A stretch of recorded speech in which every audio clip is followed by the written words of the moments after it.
जीवन उसका प्रतिबंध की जाए। ये दो चीज भी मैंने रखी है। मैं उम्मीद करता हूँ सरकार इनको भी मानेगी। कानून की जो लेके आ रहे हैं अच्छा कानून, लेकिन समय पे लागू करे। क्या कंप्यूटर अनुदेशक भर्ती, फर्स्ट ग्रेड, सेकंड ग्रेड और जो पशुधन सहायक, ये भर्तियों के एग्जाम होने के बाद लागू करोगे? आरएस की जो एग्जाम है उसको लागू करोगे? आप पहले लागू करिए कानून, जिससे अपराधियों में डर हो और युवाओं को न्याय मिले। इसके लिए लगातार मैं प्रयास कर रहा हूँ, लगातार मीडिया, सोशल मीडिया के माध्यम से मैं आवाज उठा रहा हूँ। क्योंकि साथियों, मैं फिर बार बार बीच में कह रहा हूं कि राजनीति चमकाने, युवाओं के नाम पे राजनीति करने वाले बहुत आ जाएंगे, लेकिन पिछले 10 साल से आप लोगों के लिए दिन रात मेहनत करके मैं लड़ता रहता हूं। मेरे फेसबुक और ट्विटर कहीं पे देख लीजिए, देख लोगे मैं रोज क्या करता हूँ, अपडेट करता हूँ। हाँ, ये जरूर है कि किसी की मांग मैं उठा नहीं पाता या उस तक पहुंच नहीं पाता या उसकी ट्वीट नहीं कर पाता, वो तुरंत खिलाफ लिखने जाता। लेकिन कभी वो सोचा कि ये एक इंसान है कि सब जगह ये भागता है। अभी 3 दिन तक मंत्री जी 2 दिन तक नहीं मिला, तीसरे दिन से मुलाकात हुई नहीं। उन्होंने ये सोचा कि सुबह जल्दी उठ के और वो 3 दिन तक किसके लिए चक्कर काटता रहा? कानून के लिए कौन लड़ रहा है? बाहरी राज्य के कोटा के लिए कौन लड़ रहा है? नई भर्तियों के लिए कौन लड़ रहा है? 1 लाख भर्तियों के लिए कौन लड़ रहा है? और जब जब युवा संकट में आता है कौन लड़ रहा है? ये चीज भूल जाते हैं और उनको अपनी मांग याद रहती है कि इन्होंने रीट लेवल 2 की बहाल की मांग नहीं की, उन्होंने रीट लेवल 1 को रद्द नहीं करवाया। अब अलग, एक चाहता है रद्द हो और एक चाहता बहाल हो। बताओ किसका साथ दूं? हाँ, जो रीट में जो अब फर्जीवाड़ा जो आ रहे हैं सामने कि किसी के नंबर कम है, कोई फर्जी एसटीसी का डिप्लोमा लेके आ रहा है, कोई बीएड की डिग्री लेके आ रहा है, कोई सर्टिफिकेट, दिव्यांग सर्टिफिकेट लेके आ रहा है, जो मुझे शिकायत मिल रही है, मैं आप मुझे भेज रहे हो, मैंने निदेशक महोदय जी को फॉरवर्ड कर रहा हूँ। शिकायत मैं भी कर रहा हूँ, आप भी शिकायत करो। हम चाहते हैं कि इन सबके खिलाफ भी अलग से कानून आए। वो पेपर लीक, नकल, फर्जीवाड़े के खिलाफ कानून आए।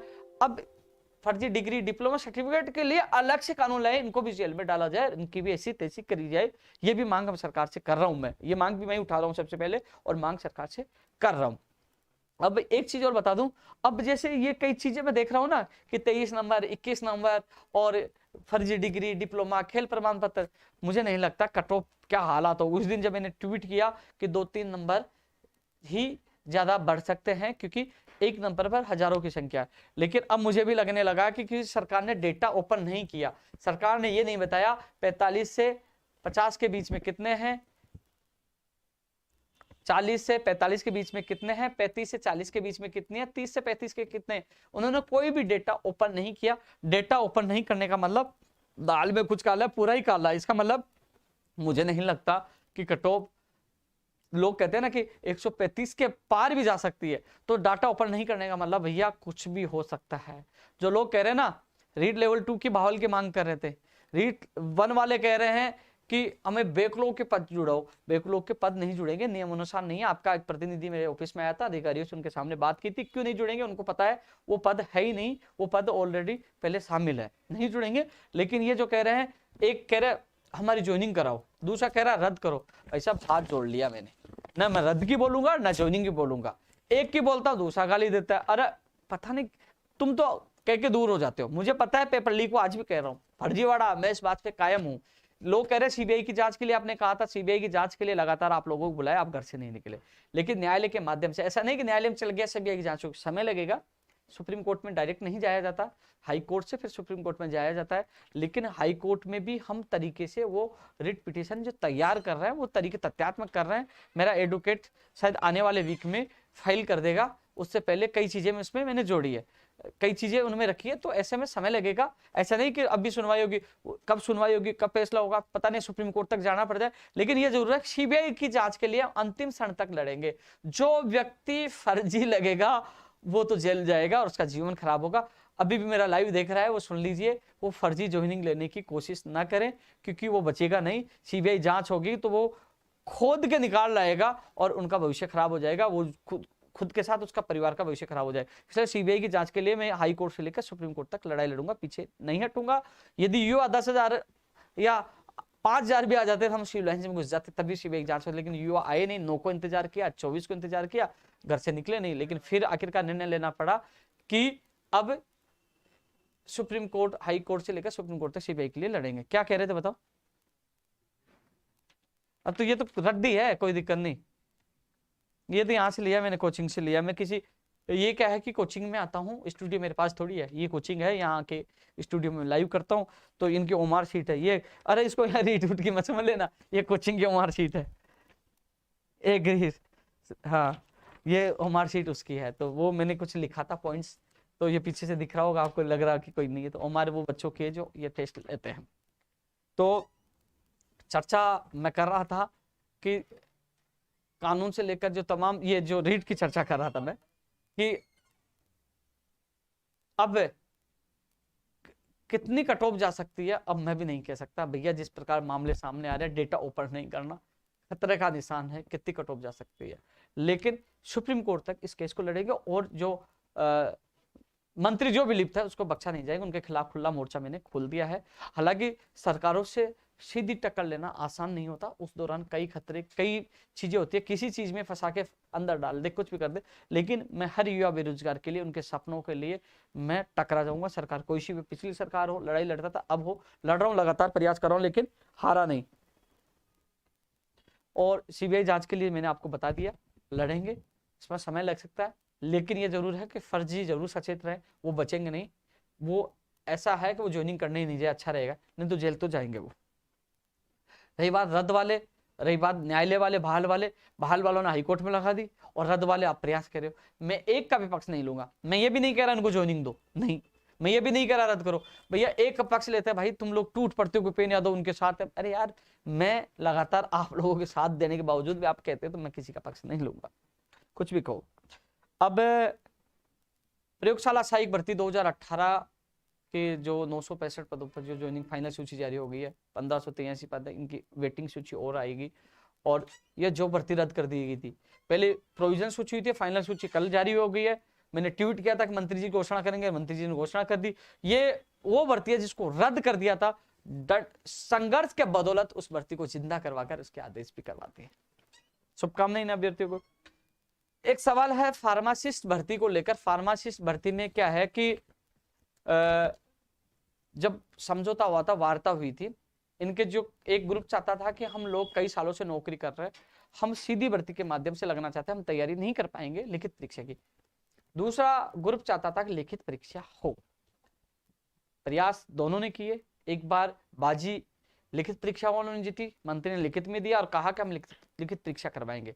इन लोगों ने आवेदन किए, 5 बार परीक्षा तिथि आई, रद्द हो गई, और लास्ट में बाजी मार के उन्होंने प्रयास किया और उनका प्रयास सफल हो गया। सरकार ने कहा कि हम लिखित परीक्षा नहीं, नियम संशोधन करके कहा कि हम बीच का रास्ता निकालते हैं, 1799 पदों पर हम करवा देंगे सीधी भर्ती, जो लोग संविदा पे लगे उनका भला हो जाएगा, और 2000 पदों पर, करीब 2000 पदों पर हम लिखित परीक्षा करवाएंगे। दोनों के लिए सरकार ने रास्ता निकाला, वार्ता हुई। मेरे पास जो लिखित परीक्षा के लिए लोग आए वो शामिल थे, मेरे पास वो लोग भी कार्यालय आए थे कि साहब हमारा भविष्य खराब हो जाएगा। लेकिन सरकार की उस बात को हमने माना, चलो ठीक है, संविदा पे लगे उनके साथ भी बुरा नहीं हो, लिखित परीक्षा की जो मांग करे उनके साथ बुरा नहीं हो। लेकिन अब मेरे सुनने में आया कि जो संविदा पे लगे वो कह रहे कि नहीं, 2000 जो लिखित परीक्षा वो भी हमें दे दो। ये आपका गलत निर्णय है। ऐसा यार, आप जब मेरे पास आए थे, बोले ठीक है 1736 के मुझे ही आप लोग कह रहे थे, और आप लोग अपनी मांग से बदल के कह रहे 2000 में भी दे दो। फिर यार जो लिखित परीक्षा में जिन्होंने 5 बार फॉर्म भरे, फीस जमा करवाई है, उनका क्या होगा बता दीजिए। ये चीज मैं भी बर्दाश्त नहीं करूंगा। वादा सरकार ने मुझसे किया था, चाहे इसके लिए खून बहाना पड़े, मेरा लट खाना पड़े, इस चीज से अब पीछे नहीं हटूंगा। पहले चलो मंत्री ने लिखित में दे दिया, मंत्री बदल गया, मंत्री नर्सिंग भर्ती 2013 में जो हाईकोर्ट में जवाब देने के लिए बदल गया, फार्मासिस्ट भर्ती के लिए बदल गया, कई मांगों के लिए बदल गया, शिक्षक भर्ती 2012, कई मामलों में। लेकिन इसके लिए मुझे कुछ भी करना पड़े, क्योंकि वो लोगों को आज मैं मिला था, उनके चेहरा देखा था, मैंने उदास था, तो वो उनकी संख्या कम है, आपकी मांग मान ली, आपकी संख्या ज्यादा, आपने एकजुटता है।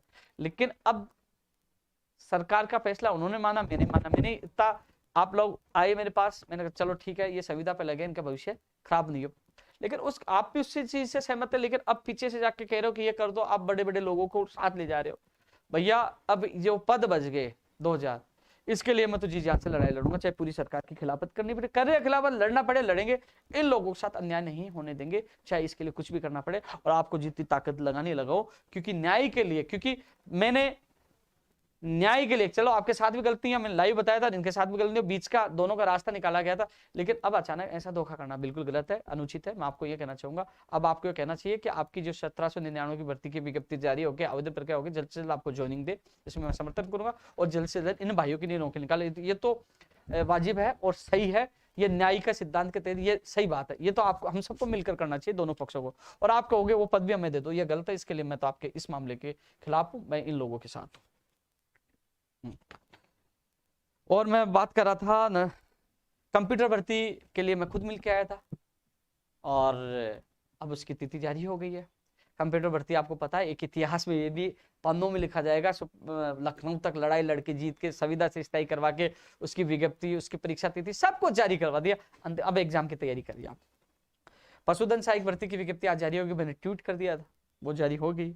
वन रक्षा वनपाल की भी संशोधित जो अभ्यर्थना आई थी और उसकी विज्ञप्ति जारी की, वो भी आपने देख लिया होगा।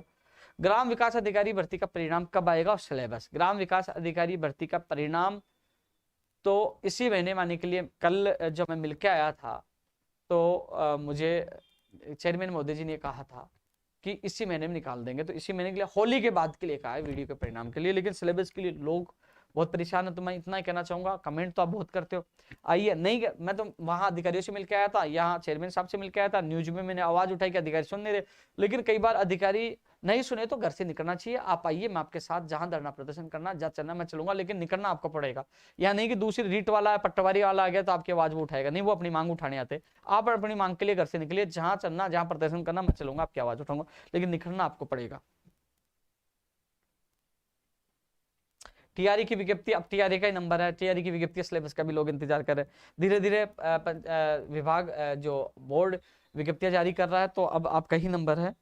और रीड 2018 का फैसला सुरक्षित है कि लंबा फैसला है, मामला सुप्रीम कोर्ट तक जा सकता है, तो सोच समझकर, क्योंकि कई बार क्या होता है डीबी का फैसला है तो न्यायालय से सोच समझकर पूरा समय लगता है, लेकिन वो लिखाया जाता है कि कई फैसला पिटे नहीं या चैलेंज नहीं हो, तो कई चीजें हैं, तो थोड़ा मुझे लगता है कि इस महीने में आ सकता है। मैंने कई लोगों से, अधिवक्ताओं से बात की तो उन्होंने कहा कि इस महीने के लिए कहा कि मार्च महीने में आ जाना चाहिए, बहुत समय हो गया, तो लोग परेशान है, दुखी है। रीड 2018 वाले पीटीआई भर्ती में पद बढ़ाने वाला मामला है साथियों, मैं आज मिला था धर्मेंद्र राठौड़ जी से, जो तमाम जो जिन बातों पे समझौता होता है, पीटीआई में पद बढ़ाने की फाइल चल रही है, लेकिन हम चाहते हैं जल्द से जल्द चल के इसकी विज्ञप्ति आई, आप चलती रहेगी, लोगों को पता चले, चल ठीक है विज्ञप्ति 1 महीने बाद निकाल दें, ये तो बता दो कितने पद बढ़ा रहे हो। आपने कह दिया पद बढ़ा रहे हो, आप मांग तो मान ली, कितने बढ़ा रहे हो ये तो बताओ यार, कम से कम 2, 4, 5 हजार तो पद बढ़ाओ इनके, तो इसके लिए प्रयास जारी है।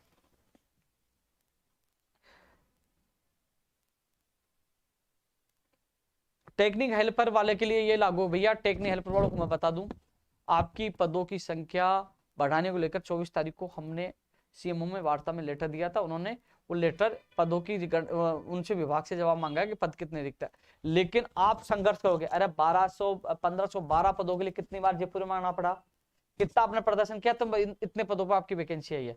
भैया घर बैठे ट्यूटर करने से आपके पद नहीं बढ़ेंगे, मैं साफ बात बता दूं।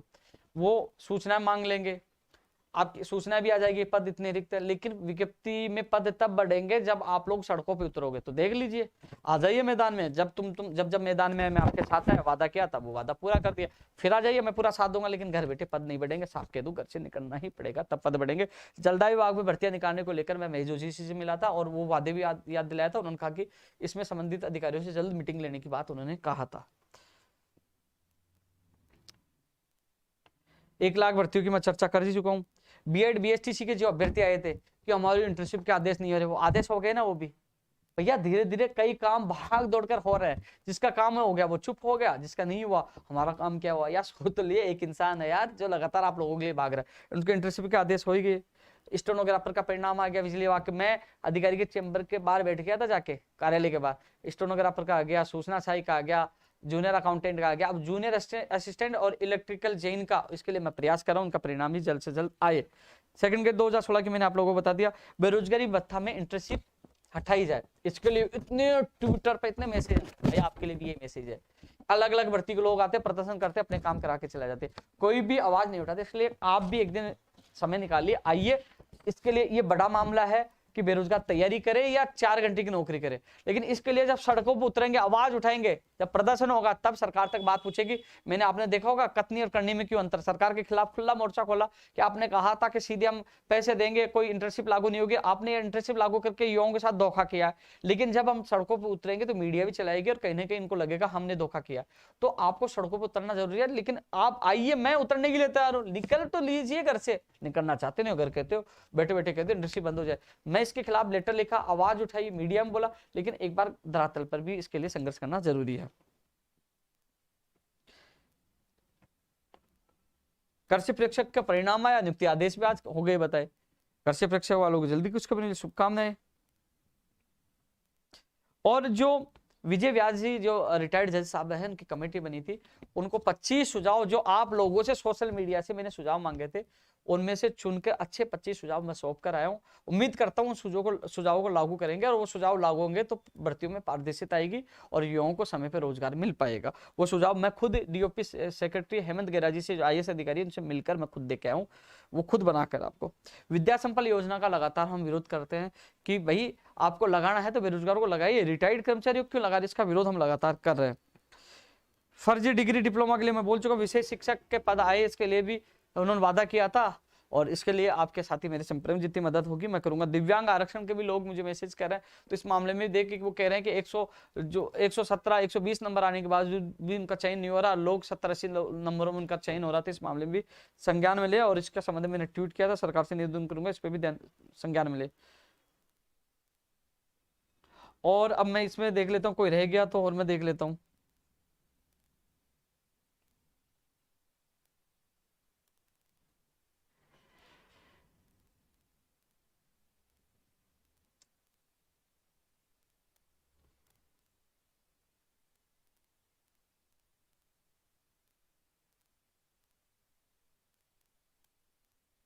सेकंड ग्रेड वाली कह रहे हैं सेकंड ग्रेड पहले आएगी, फर्स्ट ग्रेड पहले आएगी, तो मैं आपको बता दूं फर्स्ट ग्रेड की अभ्यर्थना अभी तक नहीं पूछी आरपीएससी में, सेकंड ग्रेड की पूछ गई है, तो उनका काम अंतिम स्तर पर है।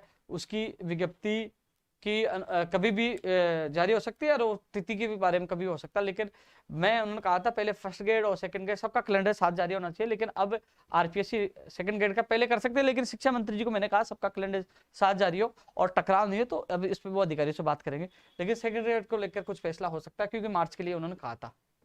देखो ये तो बहुत तेज चल रहा है।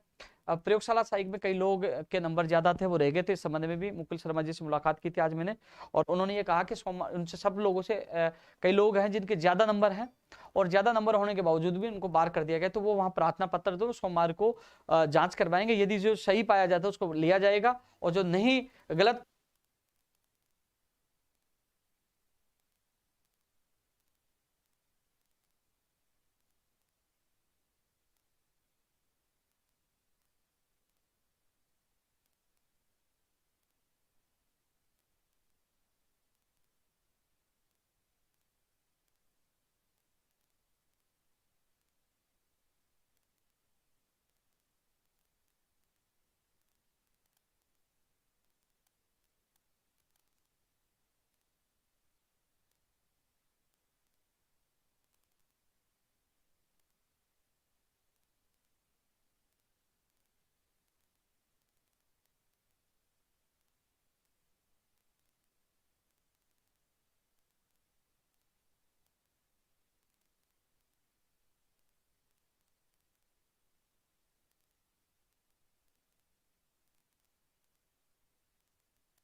आवाज आ रही है? अब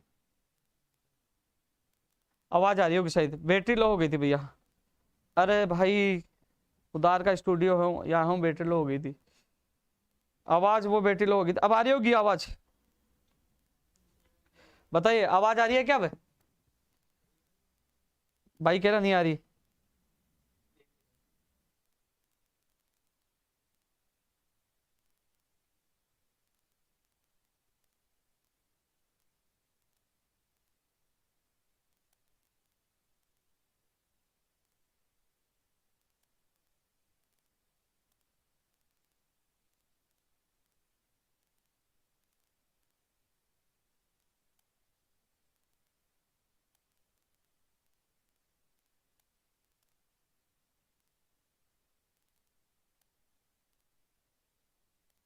अब आगे हो गया, आवाज आगे हो गया है, नहीं आई,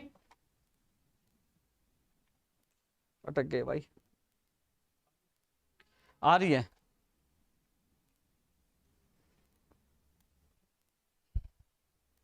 अब मैसेज तो नहीं पढ़ पाऊंगा, लेकिन इतना मैं आप सबको बता दूं कि 16 तारीख तक, 16 क्या 20 तारीख तक इंतजार करेंगे। उसके बाद जिन मंत्रियों ने, जिन लोगों ने हमारा समझौता करवाया था, उनके घर पे जाकर धरने में बैठेंगे। मुझे पता है गिरफ्तार कर सकते, कुछ भी कर सकते, लेकिन हम रुकने वाले नहीं है। मेरे बेरोजगार को न्याय मिले, 1 लाख भर्तियों का वर्गीकरण हो, 12 राज्यों का कोटा समाप्त हो, लंबित भर्तियां पूरी हो, और इनका कैलेंडर जारी हो कि रीट का सिलेबस क्या होगा। यह स्थिति स्पष्ट सरकार को जल्द करनी चाहिए। फर्स्ट ग्रेड सेकंड ग्रेड कब होगी, यह स्थिति स्पष्ट करनी चाहिए। और तमाम मांगों के लिए लगातार संघर्ष जारी है। लेकिन सबसे बड़ी मांग यह है कि बाहरी राज्य का कोटा कम होकर, कोटा तो हालांकि है नहीं, लेकिन सामान्य श्रेणी में वो कितने भी आ सकते हैं, लेकिन उनको रोका जाए। प्रदेश के बेरोजगार को प्राथमिकता दी जाए, चाहे वो बोनस अंक दे, चाहे या कि शैक्षणिक योग्यता क्या वो शर्त लागू करे, या वो हरियाणा की तर्ज पर लागू करे, लेकिन राजस्थान में भी, राजस्थान के बेरोजगार को प्राथमिकता मिलनी चाहिए, सरकारी और प्राइवेट क्षेत्र दोनों में। इसके अलावा फर्जी डिग्री डिप्लोमा सर्टिफिकेट के लिए भी कानून लेके आए, और जो कानून, जो बिल रखा गया, उसको जल्द से जल्द पास करवा कर कानून लागू करे, computer first grade second grade तमाम भर्तियों से पहले। इसके अलावा जो तमाम लोगों के कमेंट आ रहे हैं, तो सभी साथियों से मैं बता दूं, सब लोग आप इस बार, क्योंकि पहले मैंने सोचा था कि 16 तारीख का फिक्स किया था, लेकिन अब 16 तारीख इसलिए कि उन्होंने कहा कि मुख्यमंत्री से मुलाकात करवा के आपकी समस्या का हल करवाएंगे, इसलिए 16 तारीख से हम 4 दिन एक्स्ट्रा और करेंगे इंतजार। और फिर 20 तारीख के बाद मैं खुद, मेरे कुछ साथियों के साथ मैं धरने पे बैठूंगा, उनके घर पर जाकर, जिन लोगों ने समझौता करवाया था, या तो वो समझौता भविष्य में करवाएंगे, नहीं करवाएंगे तो उनको गोली नहीं देंगे, काम करवाएंगे। तो 20 तारीख तक आप इंतजार कर लो। 20 तक कुछ नहीं होता तो मैं 21 या 22 तारीख को मैं उनके घर पर जाकर बैठ जाऊंगा। कनिष्ठ अनुदेशक वाले का भी मैसेज आ रहा है, बिल्कुल कनिष्ठ अनुदेशक भर्ती भी, अधिकतर भर्तियों का नाम, जो संबंधित चीजें मैं बोल चुका हूं, बहुत तेज चल रही है। पंचायत राज विभाग की, पंचायत राज जैन, पंचायत राज एलडीसी, संस्कृत विभाग में रीट, संस्कृत विभाग में कंप्यूटर अनुदेशक के संबंध में पहले ऊपर बोल चुका हूं मैं। भैया सब लोगों के लिए एक चीज तो नोट कर लो आप, चाहे लंबित हो चाहे नहीं भर्ती हो, आप एक चीज नोट करिए, दिल पर हाथ रखिए और सोचिए, वो नेता कहां गए? लंबित भर्तियों के लिए कोई आवाज उठा रहा है क्या? क्या एसआई भर्ती में जो फर्जीवाड़ा उसकी आवाज उठा रहा? जैन डिग्री लाइब्रेरियन जो रद्द होकर दोबारा हुई, जो रद्द हुई तो उस समय पेपर लीक हुआ, कहां से हुआ? कोई आवाज उठा रहा है क्या? कानून के लिए कोई आवाज उठा रहा है क्या? कोई नहीं उठा रहा। घर बैठ के वहां से ट्वीट कर देंगे, वो कोई भी भागने वाला नहीं है। ये भूपेन्द्र यादव सुबह निकल के कभी मंत्री कभी कहां चक्कर काटता है।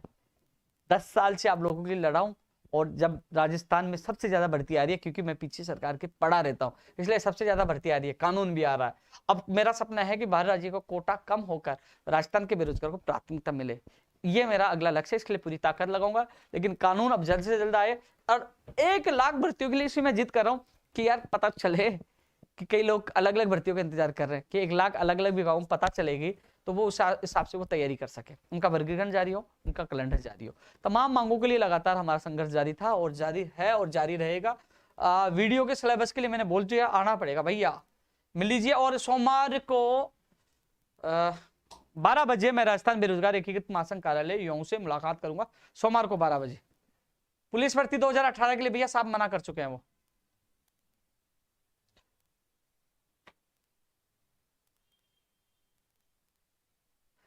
प्रयोगशाला सहायक भर्ती की आ जाएगी विज्ञप्ति, प्रयोगशाला सहायक भर्ती की जल्दी आ जाएगी, तैयारी के लिए प्रयास कर रहे हैं, तो अब विज्ञप्ति प्रयोगशाला सहायक भी जल्दी आएगी यार।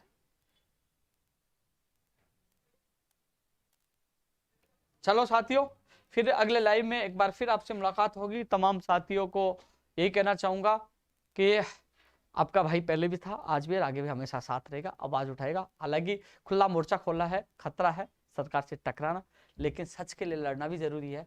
मंत्री के खिलाफ भी मोर्चा खोला है, कब क्या हो जाए पता नहीं, लेकिन सच के लिए लड़ूंगा, किसी के बाप से डरने वाला नहीं, लड़ता हूँ सीना ठोक के, और लड़ता रहूंगा, जो होगा देखा जाएगा। लेकिन मेरे बेरोजगार के आंखों में आंसू, उनके सपनों के साथ कोई धोखा करेगा, खिलवाड़ करेगा, मैं बर्दाश्त नहीं करूंगा। जान देना मंजूर है, हार मानना और झुकना मंजूर नहीं है। जय हिंद, जय भारत।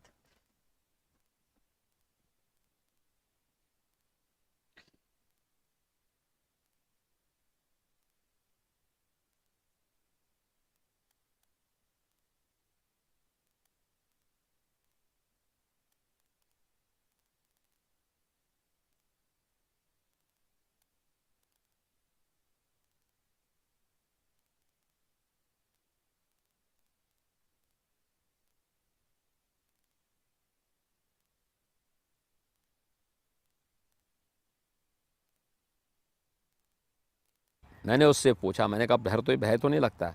उसने कहा साहब भय कैसे, अब मुख्यमंत्री आप हैं, तो जब हमारा बाबा ही मुख्यमंत्री है हम भयभीत क्यों होंगे। मैं धन्यवाद दूंगा कि आप मेरे इस कार्यक्रमों को बहुत नज़दीक से देखते हैं कि मैं कहाँ जा रहा हूँ। बिल्कुल बिल्कुल। मैं स्वयं गया भी था वहाँ उन परिवारों जब योगी जी को 5 वर्ष बाद, हालांकि बीच में भी हमने इंटरव्यू किए, उनमें भी ये प्रश्न पूछे, लेकिन 5 वर्षों बाद सामने आने बाद मैंने कहा योगी जी ये पिछले इंटरव्यू के 16 प्रश्न हैं, इस पर बात करूंगा। जब वो बोलने लगे तो वो कहा जाते थे, क्या करते थे, आंकड़ों के साथ हमने कहा, तो हमारे प्रश्न तल्ख थे, लेकिन योगी जी ने हंसकर जवाब दिया कि अच्छी बात है, आप हमारा ध्यान रखते हैं कि हम कहाँ कहाँ जाते हैं।